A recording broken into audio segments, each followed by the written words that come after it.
ইমামে আজম আবু হানিফা রহমতুল্লাহ আলাই যখন মসজিদে আগমন করতেন এবং মুসল্লিগণ ওযু করতে ব্যস্ত থাকতেন, তখন তিনি নিজের চক্ষুকে নিচু করে রাখতেন। মানুষ এর কারণ জানতে চাইলে বলেন, হাদিস শরীফে বলা হয়েছে, মানুষ যখন ওযু করতে আরম্ভ করে তখন তার অঙ্গ প্রত্যঙ্গের সকল গুনাহ ওযুর পানির সাথে ঝরে যায়, ধুয়ে মুছে পরিষ্কার হয়ে যায়।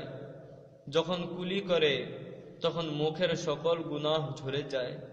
যখন মাথা মাসেহ করে তখন মাথার সকল গুনাহ ঝরে যায়।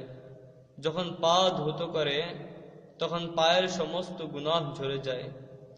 ইমাম সাহেব রহমতুল্লাহ আলাইহি বলেন, যখন গুনাহগুলো ঝরতে থাকে তখন অনুভব করতে পারি কোন ব্যক্তি কোন গুনাহে লিপ্ত রয়েছে। এর দ্বারা তার প্রতি খারাপ ধারণা সৃষ্টি হয়। তাই আমি চক্ষু বন্ধ করে বা নিজের চোখকে নিচু করে রাখি, যেন গুনাহগুলো দৃষ্টিগোচর না হয়। বস্তু যাদের আধ্যাত্মিক শক্তি প্রখর থাকে তারা গুনাহ ও পাপ কর্মের আকার আকৃতি দেখতে পান।